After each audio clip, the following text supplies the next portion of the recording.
பீகார்ல போஜ்பூரி மக்கள் எல்லாம் கொந்தளிக்கிறாங்க.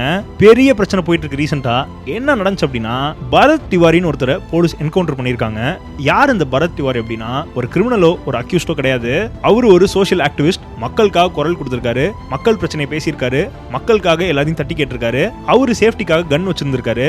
அதை காரணமா காட்டி போலீஸ் அவரை சுட்டு கொண்டுட்டாங்க. இதுல முக்கியமான விஷயம் என்ன சொல்லப்படுதுன்னா, பரத் திவாரி அவரோட பிஸ்டலை தூக்கி போட்டு சரண்டரும் ஆயிட்டாரு.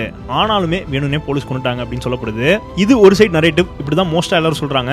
இன்னொரு சைடு நரேட்டிவ் ரிமைனிங் என்ன சொல்றாங்க அப்படின்னா, இவனுங்க சொல்ற மாதிரி பரத் திவாரி அவ்வளவு நல்லவர்லாம் கிடையாது, பரத் திவாரியே ஒரு அஃபெண்டர் தான், கன் காட்டி கிரைம்ல இன்வால்வ் ஆயிருக்காரு, தயவு செஞ்சு அவனை நல்லவனா போர்ட்ரே பண்ணாதீங்கன்னு சொல்றாங்க.